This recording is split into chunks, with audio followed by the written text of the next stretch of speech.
All right, everybody, welcome to another edition of the Sales Vitamin Podcast, where every edition is a vitamin for your sales development. And we've got a great guest today, Jason Reichl. He's the CEO, the co-founder of Go Nimbly. And that's hashtag Silonomore is their motto. It's the flag that they carry. So we are excited to have Jason on. Jason, thanks for coming on.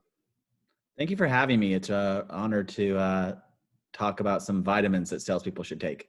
That's right. That's right.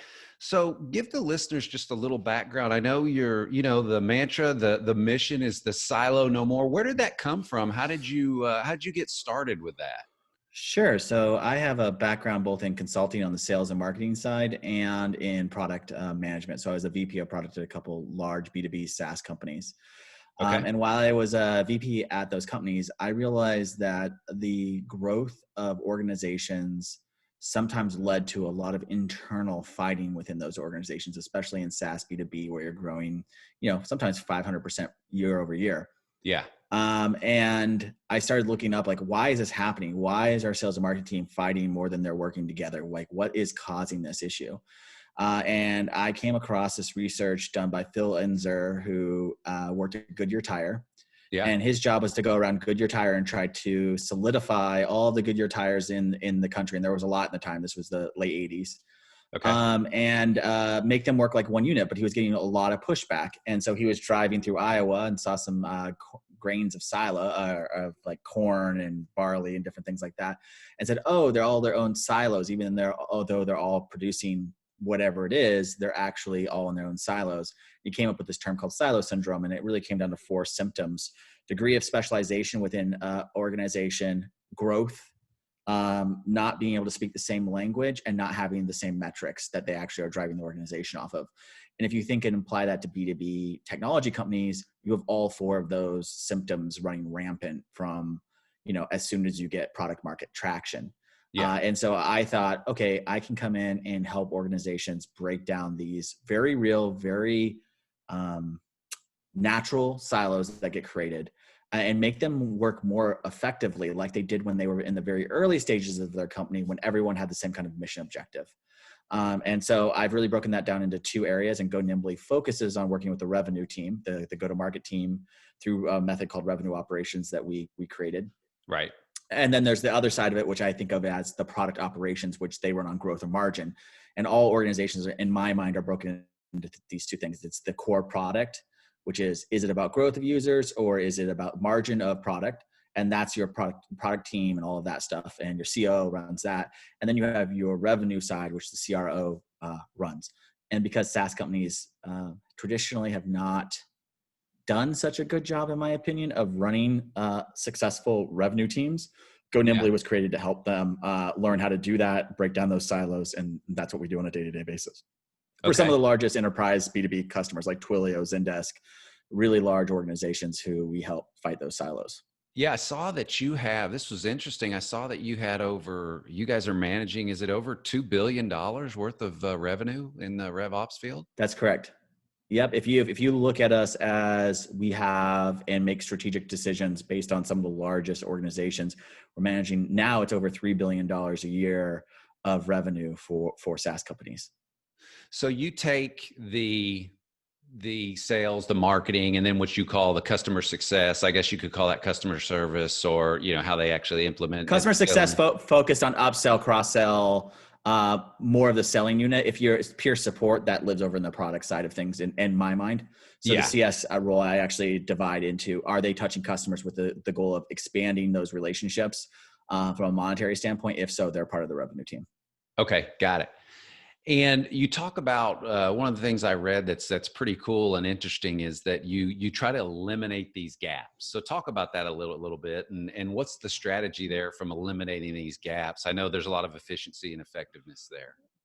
Yeah, so a lot of operations in the traditional operations role, and the reason we are on the revenue operations bandwagon. You could have used to, sales ops, marketing ops, all these terms, admins, whatever you want to call them. Yeah. They've all been looked at as cost centers for the revenue team. You mean, if you're a sales rep, you're going to have a sales ops person because they need to operate Salesforce.com as an example. And I actually think that operations is a value differentiator in a business, especially on the revenue side, and the way that it can contribute revenue that your team is leaving on the table by finding customer gaps in your process. And so what that actually looks like is, I don't know if, you probably went to conferences 10 years ago and 15 years ago, and people were talking about, we're in the age of information and customers know more about your product before they ever talk to you, da, da, da, da. Yeah. Well, that is gone. That's done. Customers, people know how to use the internet. What we are now in is the age of personalization, and want every consumer, even in B2B space, wants to be sold to like an individual. Okay. And B2C, things like Instagram and things like that have learned how to service consumer goods to people in the way they want them. Yeah. But B2B has been way worse at that, and way more, especially in the tech space, way more like, this is our process for procurement. This is our process for this. You want Salesforce.com, you're going to jump through these hoops.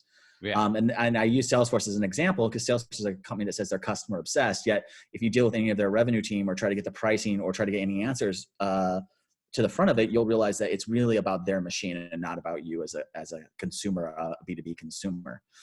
And so what happens through all of our research, and we do some research projects at Go Nimbly, is we found that on average, you lose about 26% of revenue or expansion during the sort of getting them to buy stage, meaning that they're going to buy from you because you have the best product in the market, or they want to buy from you. But what's going to happen through each of these erosion points is they may not choose to bring it across their whole organization. They may ask for a pilot. They may say, can I get a year contract instead of a 3-year contract? They may say, okay, we're going to pilot with 100 users versus our whole org, because you actually erode their trust, even when you get a yes. And the biggest fallacy in all of SaaS is that a yes means you won. A yes means that your product is good and that you didn't screw it up to a no. But I think there's a lot to be learned through the patterns of yeses that we see about where we can maximize. So as Go Nimbly, as a revenue operations organization, we focus more on the yeses and figuring out where they felt the gaps than we focus on net new prospects who may or may not ultimately become customers in the first place. So we really want to maximize revenue off of all of your yeses. And so I invented a method called 3VC, which looks at your pipeline or your buying experience and finds data patterns in that data that tell us, oh, you actually have a problem with stage 1 to stage 2 conversion. And it's below industry standard, and it's below your last 6 months standard. So if we focus an operational project there, we're going to be filling the gap that customers are experiencing, and it's eroding trust. Yeah, that's interesting. Yeah, and I saw that. You kind of have you call it the bow tie. Bow tie effect. And what does that mean? I guess that's more, if I was picturing this, and I know you work mainly with SaaS companies, but the Correct. reality of it is I'm in the transportation industry. And when you look at any sales process, what you're doing is so applicable. I mean, taking down silos just isn't a SaaS thing. So no, it's not. The only reason that Go Nimbly is focused on it is because a SaaS company has to be 10 companies before they IPO. Okay. Gotcha. Yeah, that makes sense. I've been talking to Coca-Cola and other organizations, CPG. I worked at a logistics startup 5 years ago. So all of these industries are ripe for the same process. It's not unique to SaaS at all. Yeah. So talk about that bow tie, that model, or that guy, if you want to call it a model. The bow tie is the idea that a customer is in different stages. And so it's twofold, and it's a little complicated, but to simplify is you have an account, let's say Go Nimbly as a customer, and they are in a particular buying stage. And so you have contacts who are also in a particular buying stage. So Jason Reichl may be ready to buy, but Go Nimbly may not be able to at all. Yeah. And some people will try to push through a sale of Jason, and maybe you'll win, but you're relying a lot on Jason's political capital, which means that it's only your first check is only as good as Jason Reichl is. And so there's a lot to be said with swarming those accounts, looking at it, and then using what I'm talking about, which is a 3VC method, which looks at your opportunity data and says, oh, here's where we're underperforming in comparison. And this is why Go Nimbly, managing all this, these dollars at Go Nimbly is important. Go Nimbly can actually say, you are below average in your industry. But even looking at your own performance and playing a game of golf, so to speak, and saying, hey, in the last 6 months, we have had a real dip in stage 2 to stage 3. So we are having a problem with qualification. People are not, we don't have the volume of things that are getting through like we used to. Then you can know, okay, that's probably a marketing operations project or a branding or a ad buying project that's not coming in because the volume is low so early in the pipeline. So you Right. combine both this bow tie, this account bow tie, which we didn't create, but then we do this method on top of it, which is very similar to marketing attribution, but for operations going, oh, our job is not to worry about the small guys who are the small deals who don't matter, or the big guys. Our job is to scale the middle and get more yeses and start to maximize the value of them over time. And we'll leave the sales manager job to, coach on the big deal, or we'll leave the sales enablement person's job to coach on on the very small deals where they're training someone on how to be a sales rep. Revenue operations doesn't focus on that. Revenue operations focuses on scaling your revenue processes and tools, and then training and making sure everyone understands the insights that are being driven from it. So it's a relatively new practice and a new mindset. Yeah. Because you may very well have your Salesforce admin who supports, or your sales operations person who helps forecast for your sales team. But ultimately, you have this. Now, this is the analogy I use: is the revenue team, sales, marketing, customer success are like actors. They're the ones out there acting in the scenes. Yeah. Revenue operations is the directors and boom mic operators. They're the people behind the scenes making sure those scenes go well. They don't work on behalf of the actors, but together they make the movie. Right. And that's a very different mindset for how sales operations or marketing operations is traditionally run. Yeah, absolutely. How important also is the culture on this part, where you've got organizational structure, it seems, versus alignment, I would say. Yeah, well, the organization structural is really important. I think it was a yin and yang. So you have all the go-to-market teams, and you have your revenue operations making up your revenue team. Yeah. And the go-to-market team should report to the CRO or COO. CRO or CEO, and the revenue operations team should report to the CRO or CEO as well. They should not report to anyone in the sales organization or marketing organization. They should be an independent body that works on behalf of breaking down silos for the business. Very similar to a general counsel model, if you have lawyers and things like that. So ultimately, it's a unit that works on behalf of the business. It interacts with the sales team, but it's working on behalf of the customer and closing those gaps. And what I found, and we invented this model called the operations maturity model, is that most organizations they go through two stages of operational maturity internally. They go through something called the intuition-based operation maturity, which means that someone walks into a room and says, hey, something's broken, or this isn't working right. And someone says, okay, I'll fix it. And that's kind of the language it's that small organizations, but sometimes even very big organizations treat their processes and their technology like it is all intuition based. This isn't working. Let's switch it up. Yeah. But eventually you get to a place which we call experiential based operations, which is, we hired Jason Reichl. He's an expert in operations, and we're going to follow whatever he says. Cool. That's great. It's good that you did that. And that's a natural place for people to go, but that experience needs context. And people think the context comes from talking to the sales managers and talking to all the salespeople and understanding the relationship between marketing and sales, but it actually doesn't. The context comes from the customer. Okay. So the holy grail, and this is where Go Nimbly is trying to get people to get to as organizations, is to be customer gap focused operations, which means we are going to look at our data. We are going to find where the customers are dropping off or not converting at the rate we think they can convert, or volume or value, whatever we care about, which is one of the V's.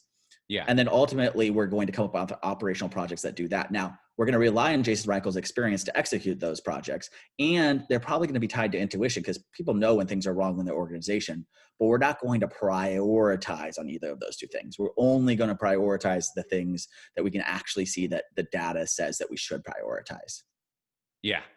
So that eliminates things like special projects and pet peeves and, all of this shit that operators typically have to work on a day-to-day basis. Yeah. One of the things I thought that was really cool, I read on your website, was you really focus on creating generalists, not specialists. Correct. Talk about that a little bit, because you do see, we need a specialist to come in, like you were just talking about, and your thought process is more have a really good generalist there. Is that true? Is that how you kind of look at it? Absolutely. I mean, so I think this is one of the vitamins that anyone can take from sales and marketing and customer success. Yeah. And we do it in the form of operations, but customers demand you meet them where they are. The line between a sales rep and a marketer is becoming blurred. Yeah. right? The line between a CS person and a marketer and a salesperson is becoming blurred. Why? Because your customer doesn't care what your title is. They just want what they want when they want it, and they want it delivered to them in a way that makes sense to them. Yeah. And everyone knows that. Everyone gets pissed off when they feel bureaucracy in their daily lives. Your sales reps who want, the BDR to sales rep handoff and wants to blame marketing for not giving them enough, MQLs. That sales rep, when they go out into the world, doesn't want to be treated that way. Yet we treat our customers that way.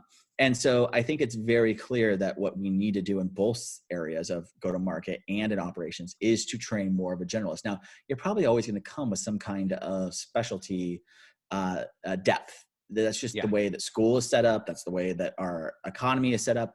But if you really want a value differentiator, what you will do is allow that to be their expertise, but you will expose them to other elements. And a good way of that, if you're a sales rep, is if you're a really great AE, put that sales AE on the Drift conversation or the conversational marketing platform and have them talk to customers directly on the website for a while. Why? Because they're going to start to understand how important brand is, how important messaging is, how important, how hard it is to warm up leads. All of these things are going to become important to them, and they'll start to develop more well-rounded skills, which means that not everything is going to look like, if you talk to most sales AEs, which is marketing is giving me shit leads.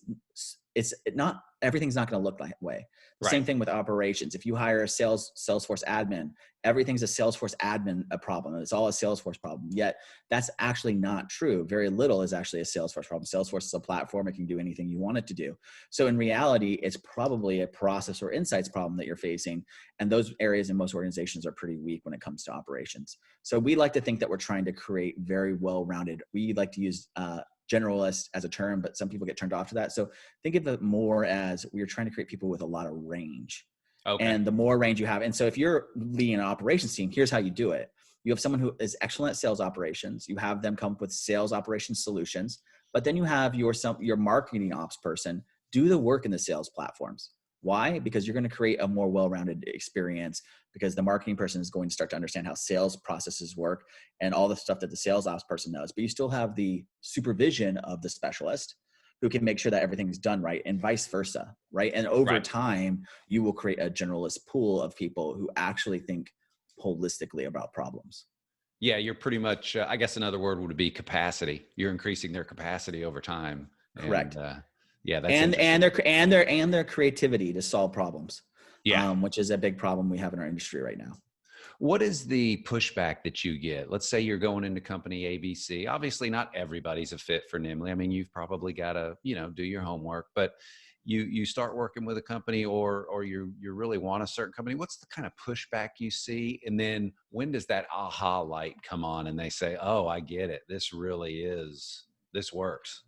Yeah. So the first aha moment is when they see the communication, when they stop talking about alignment and start aligning, which all that looks like is if in operations specifically, is to collapse your operations teams, not your business operations, because that again is a different part of your business, but your sales ops, your marketing ops, your customer success ops, if you happen to have that, collapsing that into a unified operations team. As soon as you do that, the first aha light will go off, because you'll realize the amount of rework and overhead you were creating in your teams because they were all working in their own silos. Like you'll notice that right away. And that's something that people give us pushback mostly because the sales manager doesn't want to lose their control over operations, or a marketing manager doesn't want to lose their control over it. But the operators very rarely give pushback, because the operators know how frustrating it is and to do a sales operations project and then find out that marketing operations is doing the same thing, right? Those operators want to do that work, and then they keep running into that problem. So they're usually stoked about that. Yeah. Then the second thing that really comes up is if you deploy our 3VC analytics methods, is you'll actually see that you did not increase the number of sales reps. You did not increase your BDRs. You did not increase your marketers, yet you're getting more money out of each of your deals. And that will be the first monetary, what we call revenue impact moment, which usually happens 6 to 7 months after implementing revenue operations as a methodology. Okay. And so what you'll notice is, like, we didn't change anything, but we're getting more out of our customers. And that's because you're proactively filling those gaps, and the customers feel more confident going through the process. So it can be things like you might see velocity increase, you might see the value increase, you might see the volume increase, or you might see your conversion increase, but you'll see one of those 4 things really spike up once you start following this methodology in the first 6 to 7 months.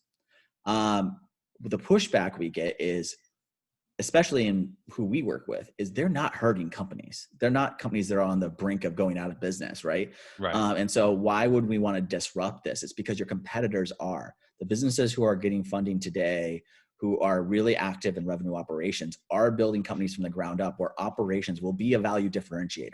Right. And if you ignore it, in my opinion, because I think it's going to be as ubiquitous, and I don't know if your audience really cares or knows about this, but it's going to be as ubiquitous as waterfall development to agile development, which is the primary way all software is built today, is an agile development methods.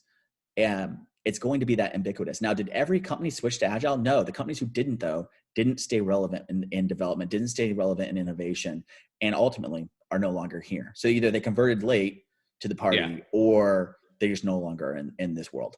So that's what I think is happening. I really think this is a business transformation that in 20 years, every organization will use it. And the Gartner agrees. Lots of organizations are doing, really big studies around enterprise companies getting in this. Now, I don't think Coca-Cola is going to see the same upside percentages that a SaaS company sees, but I do think they'll see, 1 or 2% across their revenue streams, which is huge for Coca-Cola.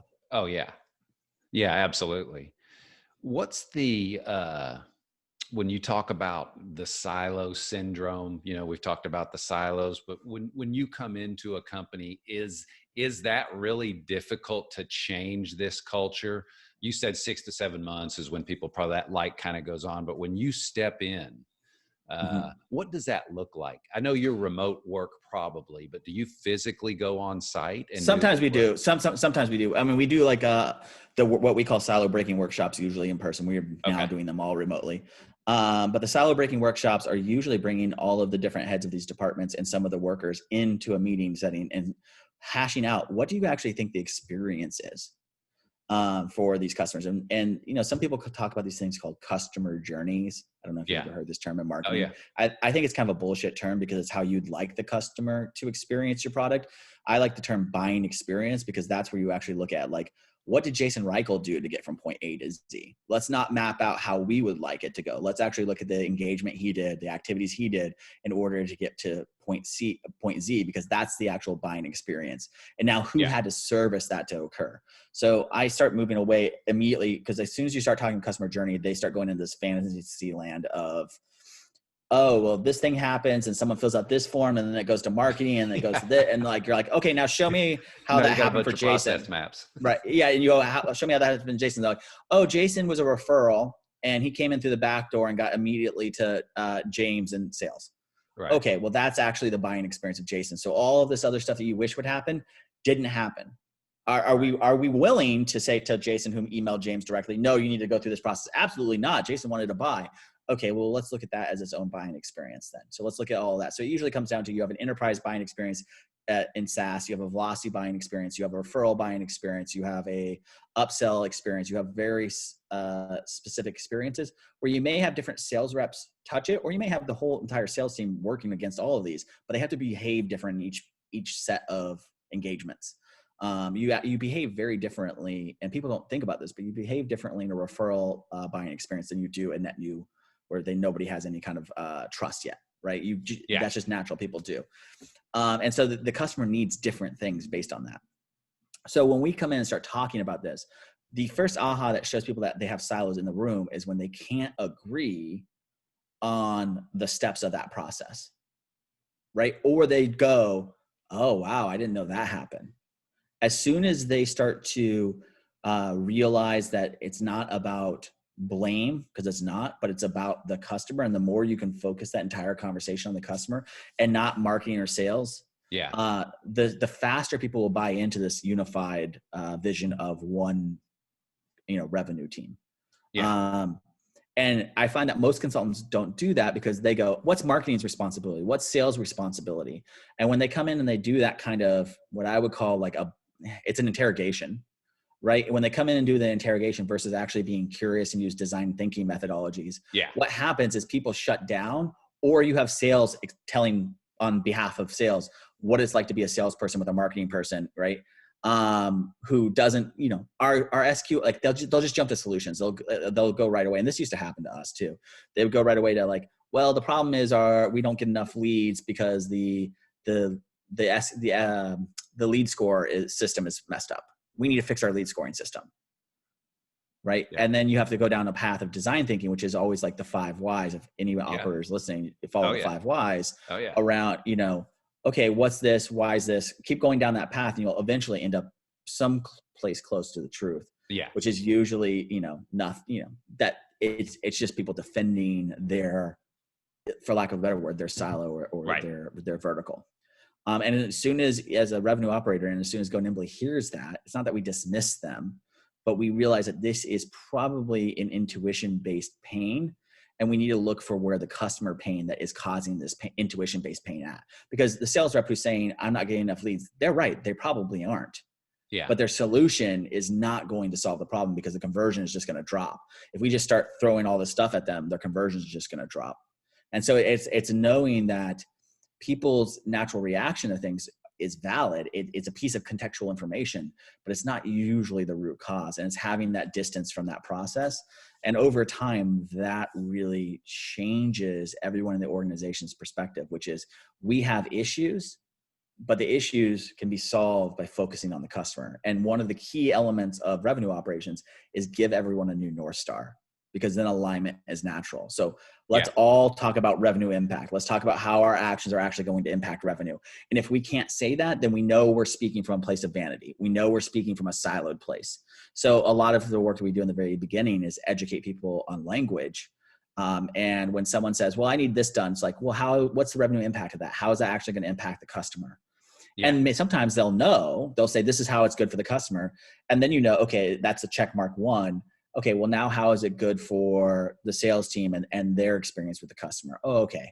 So it's just getting them to kind of take a breath and realize that there's something bigger happening than their own little tiny worlds. And that sometimes can be very exciting and infectious in an organization.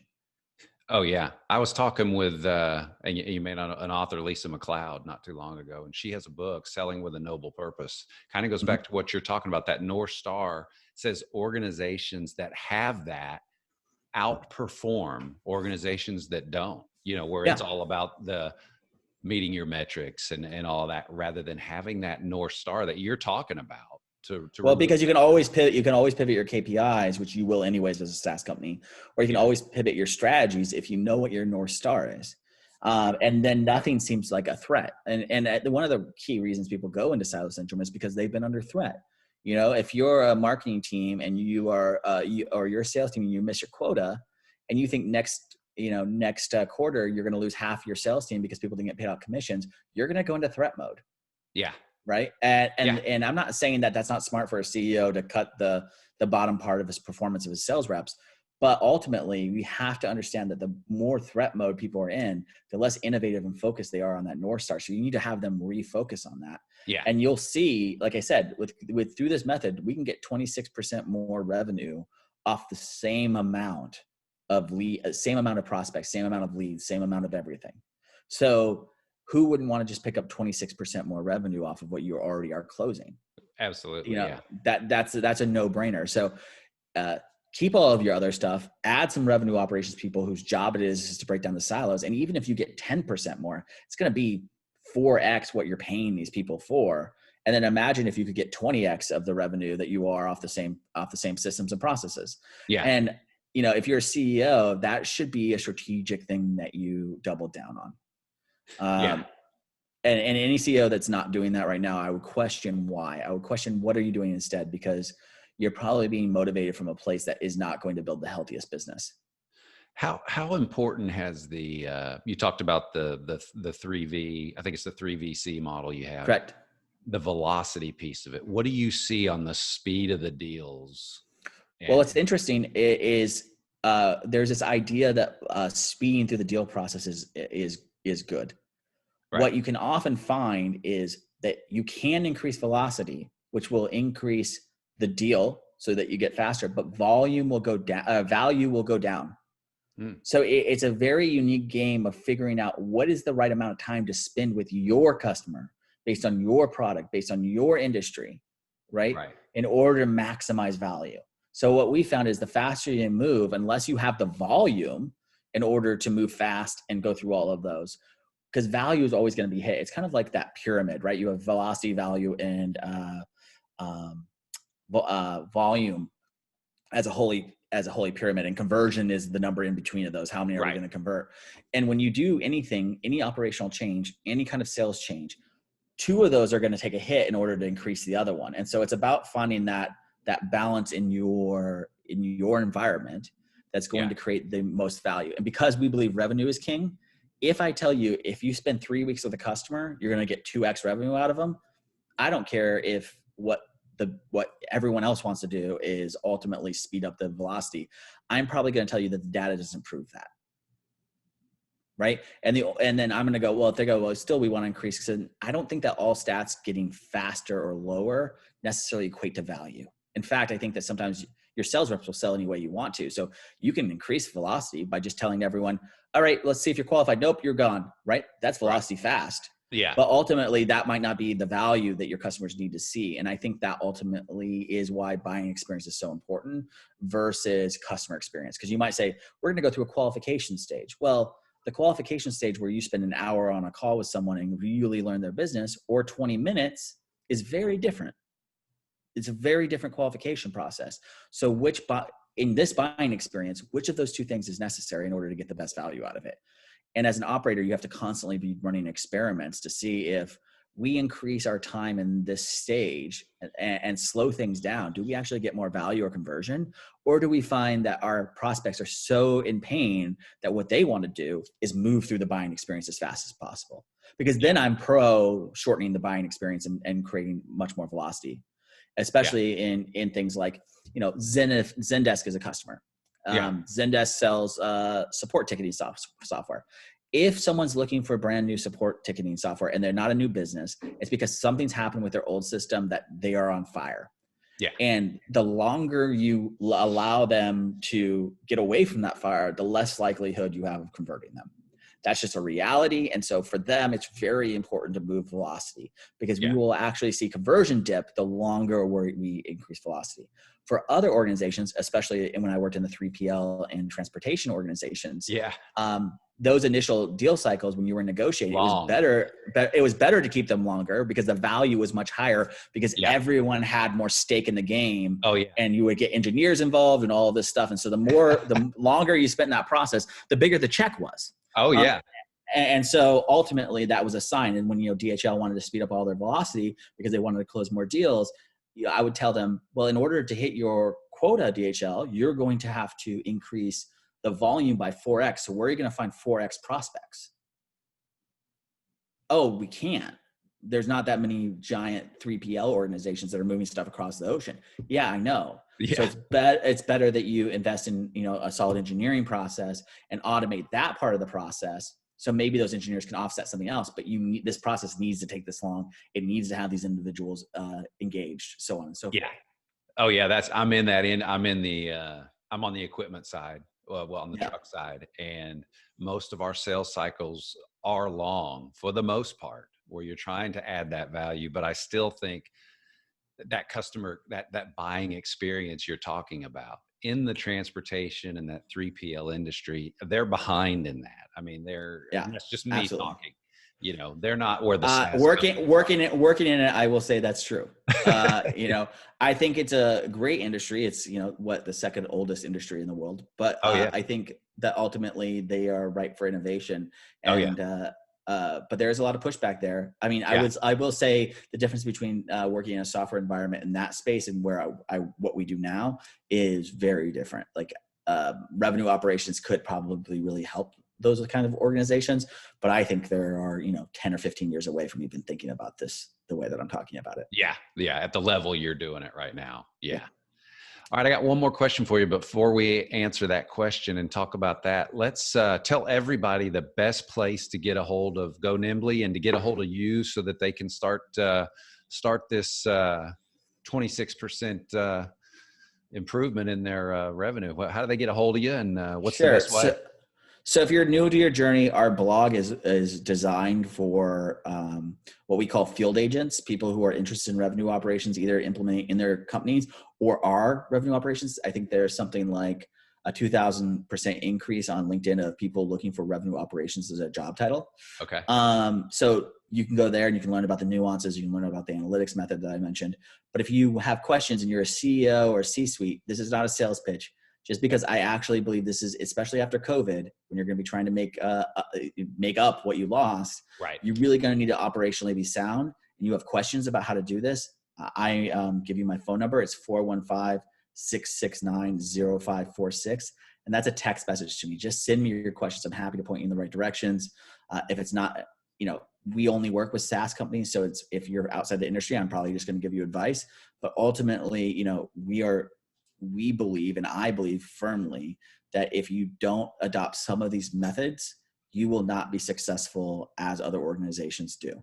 So it's worth reaching out and asking questions. It's worth reaching out and asking, how do I convert my existing team? It's worth asking for, I'm writing a book on how to transform organizations right now. It's worth asking for the first few chapters of that if you're interested. I think this is something that executives really need to be paying attention to. Okay, cool. No, yeah, all you listeners, reach out, get in touch with them, Go Nimbly. Last question for you. What sales vitamin, you've only got one sales vitamin left to give somebody that you're talking to? It could be a SaaS company, it could be another company, but what's one sales vitamin that you want to leave them with today? So my favorite method, because I do believe that rapport is important in sales, but I believe in two things. And so it's a twofold vitamin. It's not two elements, but It's a multivitamin. It can only work with these two aspects working, which is, I don't care, Mr. Sales Rep, what your perspective is. Like, what did your prospect say? I think that salespeople need to communicate more with actual language being used by their clients than saying what their interpretation is. Doing that and then having your interpretation be right will make you have confidence as a sales rep. I thought they were going to buy. They said they're going to get back to me on Tuesday. It's Tuesday. They got back to me. Yeah. But you don't ever have egg on your face when you say, oh, I think they're excited to buy. And then they ghost you, which is very common in the industries that I support. The second vitamin is, what is rapport, right? And rapport needs to be broken down. And the best model I've ever found for it is this thing called scale. And it's each letter, which I'm not going to give here, means something. But it basically, if you can light up scale, which is like status, certainty, autonomy, so on and so on. Right. If you can light those things up with someone and you can answer the questions, you can say with confidence, I have rapport with this prospect. And what's interesting is, if you sell in a group setting, you can actually say, I don't have rapport with this prospect, but Jason Reichl and my CRO, Troy Conker, together we have rapport with this customer, because together we can light up the scale, right? And so then you know that Jason Reichl is not going to be enough to close this deal. And it's a really good sales vitamin for going, am I in a group sell or can I handle this on my own? And it really does a good job of like, I cannot get likeness with this person, because one of the letters L is likeness, which means using their language, they feel like you're on the same page as them. Sometimes, as a CEO, if I'm talking to a director of operations, there's a delta there. So I need to bring someone into that sales process who can have likeness with that person. I don't need to have likeness with that person. My organization and that sale has to have likeness with that person. And so it's a really good vitamin for helping people rally around. I find too many sales team want to be helpful and they go, what can I do to help this deal? And then someone's answer is inevitably, I don't know. And that I don't know is a real big problem. And it focuses on the customer. So that also is a revenue operations framework that's really valuable, because it's not about BANT. It's not about, do they have the budget or whatever. It's about, can we trust what they're saying to us? Because we know we have these likeness points. We know we have the scale with them. So look it up. It's in this book called Triangle Selling. You can just search scale on the internet. But it is a vitamin that we use regularly, and it did transform our organization. And I think when we talk about it with customers, it's actually pretty transformational for them as well. All right, nice. No, that's awesome. That's a lot. That's a jar full right there. That's a whole jar of vitamins. That's awesome. Yeah, it's Flintstone. It's Flintstone vitamins for sure. That's right. Well, Jason Reichl, he's our guest today. Man, I'm excited and thankful that you just to spend a little time today to come on, and appreciate all the information, and just the revenue ops piece of it. So it's fascinating.